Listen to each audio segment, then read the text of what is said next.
So let's give you a catch up on what Fable 3 is about.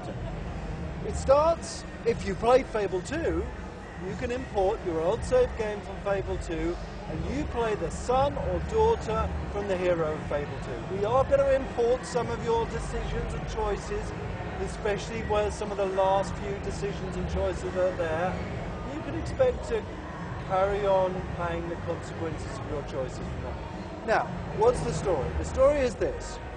Two brothers, one of the brothers gets the crown, the other brother becomes a hero. You play the brother that becomes a hero. Unfortunately, the brother that gets the crown turns into this terrible, tyrannical figure.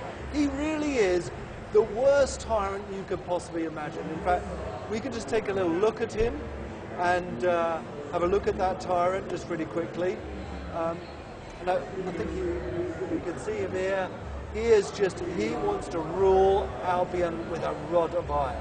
What he's actually doing is that beautiful Albion that you saw before, a beautiful Albion with green lush fields, he's just tearing down the trees, replacing them with the factories, industrial revolution time, starvation, poverty, child labour, everything you can think of. And what we are trying to do for you is make you think, I want to overthrow this guy.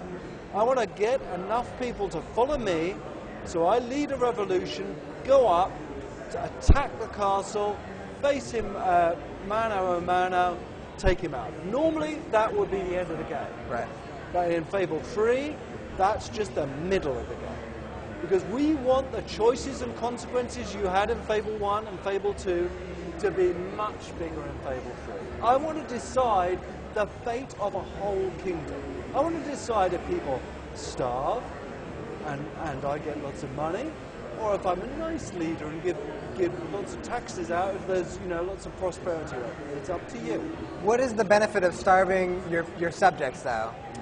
It's very simple. I mean, you may ask this about your own president. It's very simple. The more money you take from people, the more money you've got to use for yourself. Now, just like our leaders in today's world, they use it on some bizarre things. Maybe you're keeping it in you actually can see the gold in the dungeons of the castle. Maybe you're keeping the gold for a particular reason. And there are reasons in the story which I won't spoil you about. Maybe you're keeping it selfishly. You can literally spend hard-earned taxes on what your castle looks like. But people will starve if you do that. Right. So, how does all this work? So firstly, the first half of the game is all about getting followers. Now, one of the things that we changed from Fable 2 to Fable 3 was the idea that everything you do can give you followers. So, for example, maybe not kicking chickens as you saw just there. So, for example, we can pick up and we can talk to anybody. This woman, for example, if I can befriend her or if I can get her respect, she will follow me. She may know people and she may bring. Unfortunately, that's a good way to get respect from a woman. I mean, in England, that's the way we like to meet people. But you can get that respect in any way you like. And the cool thing is, she may know lots of other people. So you will gain followers from meeting people, befriending people, chatting people up. Marrying people is a great way of getting followers. If you're really good at combat, you'll get followers because people respect you about followers. If you do quests in the game, you get followers. Everything leads into this one thing. The more followers you have, the more powerful you are. So, for example, maybe she's, maybe we need to recompense her for that rather revolting fart, or maybe we could take this guy by the hand, using our touch expression again. You should try to pull away there for a second. I can take him by the hand, and we maybe take him to the pub for a drink. What you're doing is forming a relationship with people. That's really cool. And remember, Hilary, all of this is fully co-opable.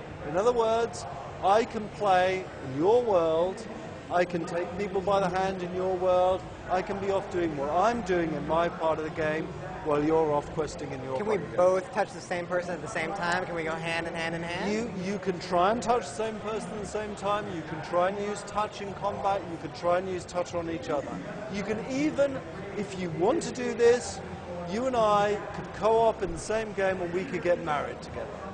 And then touch takes on a whole new meaning in a co-op relationship. Was that a proposal? It could be. Hey, why not?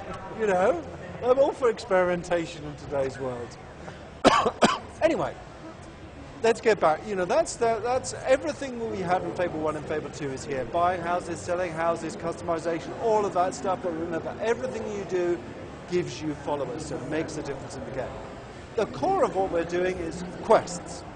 Quests are going to give you followers as well. This woman here, she just said that her daughter's got lost and could I go out and find her? So we're going to do some questing now. But before we do that, we need to get ready. Right. And this is all to do with our whole new GUI system. I hated the old Fable 2 GUI system. Now, for people who don't know what GUI is, can you just explain that real quick? Right, it's called Graphical User Interface. And normally what it means is the 2D stuff that's on the screen.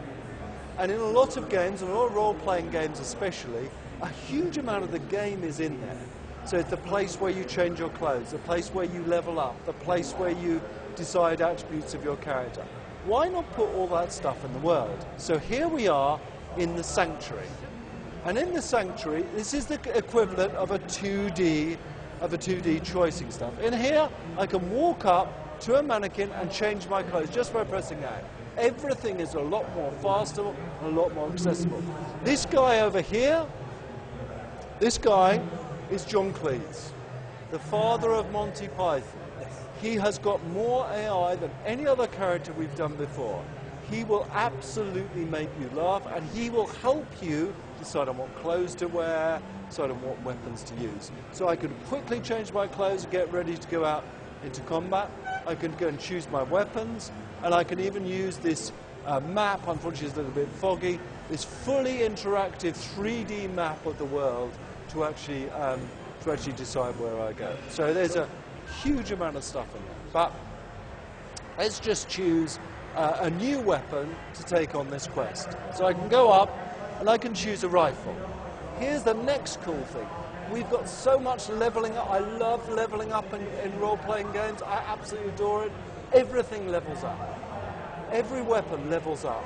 Levels up as you use it, in the style that you use it. Unlocks special moves. Unlocks the different looks for that weapon. So if I choose a different weapon to go on a quest, I will be leveling up that weapon. My body levels up. The way I look levels up. A lot of stuff in Fable 3 will level up. Anyway, let's have a quick look at the combat side. Sure, absolutely. We're just going to skip to that section, just in the interest of time, rather than run to that section. So here we are. I changed my clothes again because it was very snowy. I've changed to a sword. The little girl that I've been looking for, I've just used the right-hand trigger to find her. My dog scented her and hunted her down. I now can use spells to just push back those wolves there. I can fast switch. I can fast switch to swords. Remember, everything's leveling up as I'm doing it.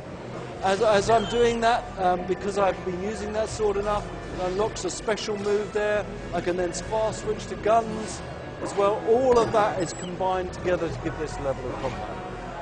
That's awesome. And so, can you explain a little bit about how the magic works now? Because now it's based on the rings that you wear, is that right? So it's based on something called gauntlets. And gauntlets are, there's a very cool thing about gauntlets. You can put a fire gauntlet on and a vortex gauntlet. That will mix those two spells together and weave them together so you can apply those two gauntlets together. Now remember, gauntlets will level up just like anything else. So a level 5 fire gauntlet with a level 1 vortex gauntlet will give you a totally new spell. And then this combat demo finishes with this touch mechanic again, just reassuring the little girl it's there, it all sort of comes together. Oh, that's really impressive. And then There's also the stuff where you can take your weapon, is this correct, and trade it with a friend who comes in online and plays co-op, is that right? Yes, you can trade it with it. You can, if I come into your world, you can give me a weapon. I can then continue leveling it up for you. I can take it back into my world. I can trade it online. I can sell it. Weapons are very unique. Whoever started the weapon off still continues to be known as that weapon, which is really cool. So you could see a weapon that you started being traded online, and it can continue to grow. That's awesome. And when can people pick up a copy of Fable 3? Fable 3 will be out on the 26th of October 2010.